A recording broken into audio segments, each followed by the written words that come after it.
The boat is sinking. Group yourselves into one. Anong kabangagan na naman ito, mga kababayan? Narinig nyo ang breaking news? Pinagbibitiw na sa pwesto, mga kababayan, ni President BBM ang lahat ng kanyang mga secretaries. As in, lahat ng kanyang mga cabinet secretaries. Siya na lang mag-isa siguro, mga kababayan. Malamang sa malamang, papalitan daw niya lahat-lahat ang kanyang mga cabinet secretaries dahil palyado Gusto daw mag-recalibrate, mga kababayan, itong si BBM ng kanyang administrasyon. Diyos ko. Kaya ang lahat ng kanyang mga cabinet secretaries, mga kababayan, pinagsusumitin niya ng courtesy resignation. Panoorin niyo po, ha? Report! Flash Report! May flash report mula kay Gising Pilipinas. Christian Yusores. Christian! Alvin, Doris, sa kapapasok nga lang na balita, pinagbibitiw ni Pangulong Ferdinand Marcos Jr. Anong kabangagan na naman iyan? Nakatulog ba ng maayos si BBM?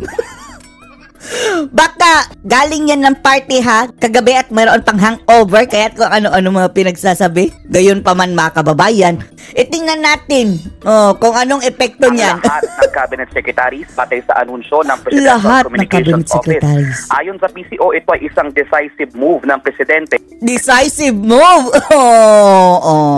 Lalo tuloy na pag-iisipan, mga kababayan, na talaga bang marunong magdesisyon si BBM? Sa gitna ng gyera, mga kababayan, papalitan mo ang lahat ng iyong mga general?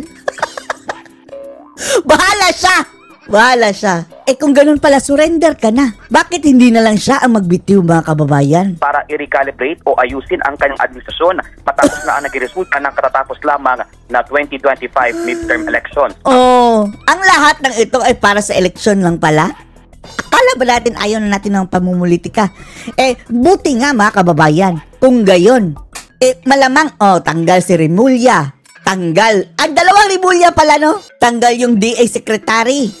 Napakain-kain pa ng bigas sa 20. Tanggal din si Angara, mga kababayan. Kawawa naman. Nagbitiw pa as senador, ha? Yung nauna na kahapon, si J. Ruiz, na nawala pang 6 months. Tanggal na? Ang iba pang detalye dito lamang sa Teleradyo Serbisyo at Radyo sa East 30. Dito na naman tayo sa GMA. Tingnan natin na kanilang version. BMW, buhok mo. Pasok lang po na balita, pinagbibitiw ni Pangulong Bongbong Marcos ang lahat ng kanyang cabinet secretaries. Anong reaction mo dyan, Arnold Clavio? Ito sina Arnold Clavio, mga kababayan, nagtitimpi lang ito dahil the enemy of my enemy is my friend. Mga dilaw-pinklawan ito Ay sa Pangulo, kailangan i-recalibrate ang kanyang administrasyon kasunod ng resulta.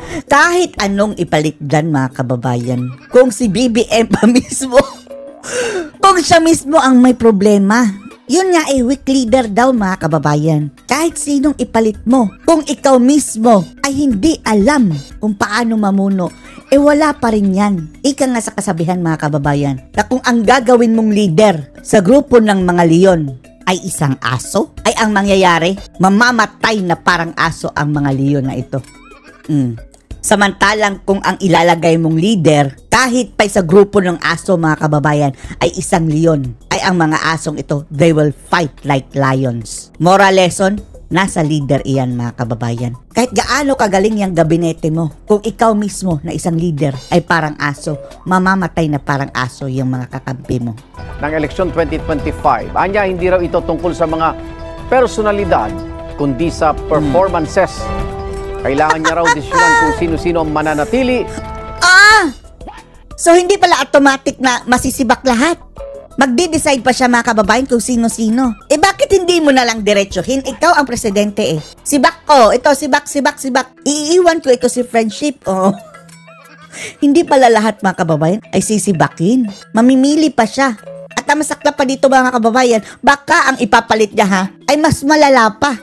Baka ang lahat ng mga ito ay, ang mapapalit, mga kababayan, ay lahat mga dilawan.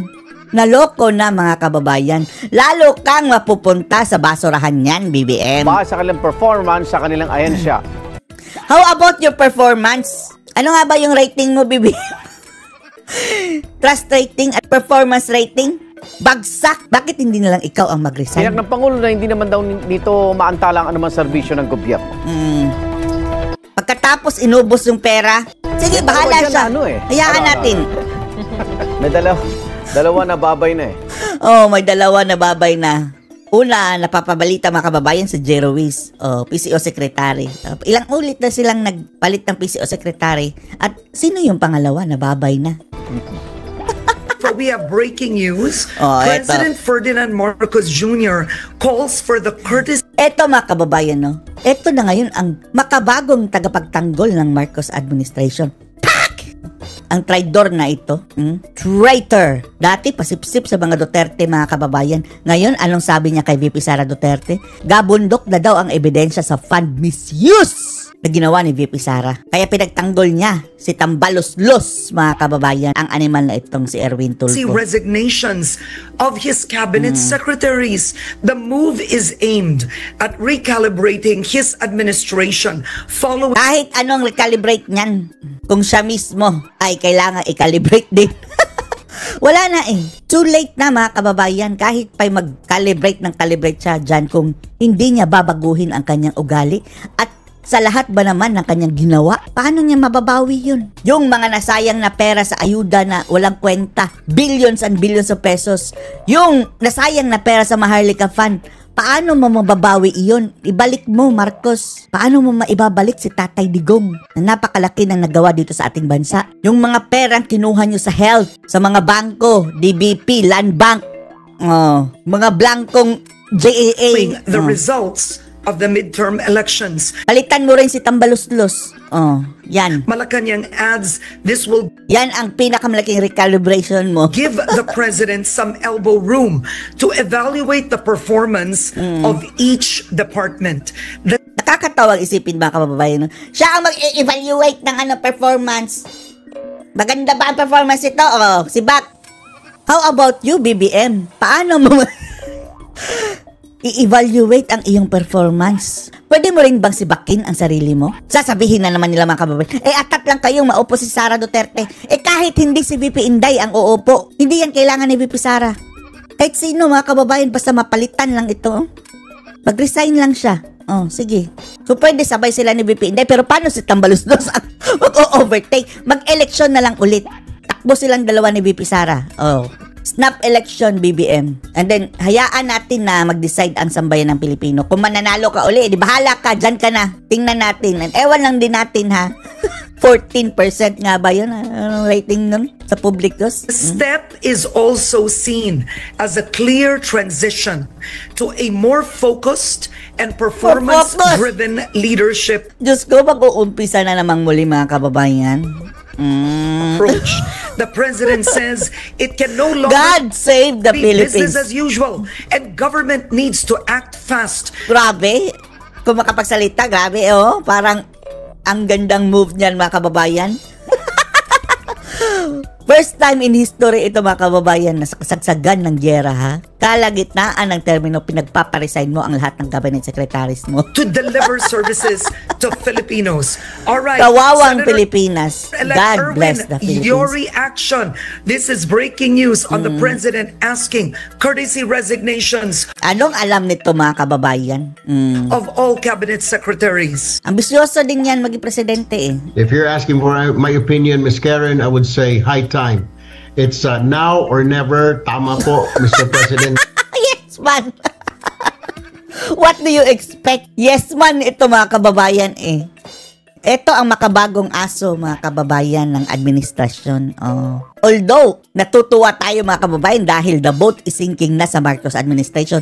Pero kung inyo talagang iisipin, pagkalahatan, masama ang epekto niyan mga kababayan sa ating ekonomiya at sa bansang Pilipinas. Lalong-lalo na yung tingin ng ibang bansa mga kababayan pagdating dito sa ating bansa. Magre-recalibrate ka, pinagpaparesign mo ang lahat ng iyong gabinete. Sa tingin ng ibang bansa mga kababayan na investors dito, something is wrong dyan sa Pilipinas. Something is terribly wrong. So bakit pa tayo mamumuhunan dyan? Hala sila mga kababayan. Kaso nga lang kasama rin tayong maaapektuhan. So anong masasabi nyo dito? Post your comments below.